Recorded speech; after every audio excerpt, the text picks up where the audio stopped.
Әлемдегі ең қорқынышты азаматтық ядролық апат. Украинаның Чернобыль атом электростанциясында реактор жарылысы кезінде орын алды. Ол кезде Кеңес одағының бөлігі, қазіргі Белоруссия радиацияның алғашқы 60%-ын қабылдады. Одан әрі радиоактивті бұлттар Европаға қарай жылжып, Еуропаның көп бөлігін басып кетті.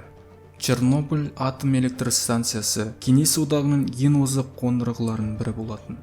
Алғашқы 2 реактор 1970 жылдардың соңында пайдалануға берілді.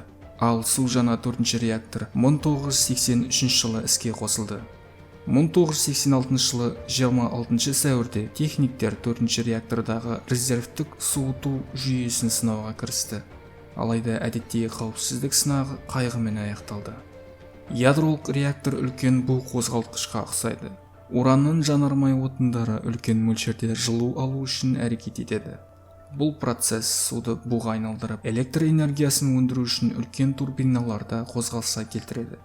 Белсенді аймақты қызып кетуден сақтау үшін салқын судың айналыста болуы өте маңызды.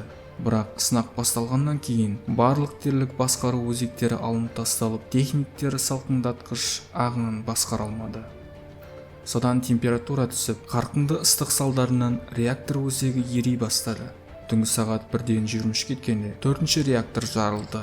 Атмосфераға 8 тонна радиоактивті қоқыс тасталды.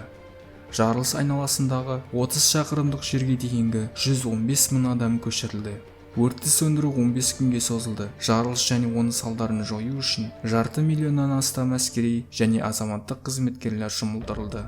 Алғашқы 31 өрт сөндіруші мен зауыт қызметкерлері жедел радиациялық аурудан бірнеше күн ішінде қайтыс болды. Радиоактивті бұлттың уыттылығы 400 Хиросима атом бомбасы жарылысына тең.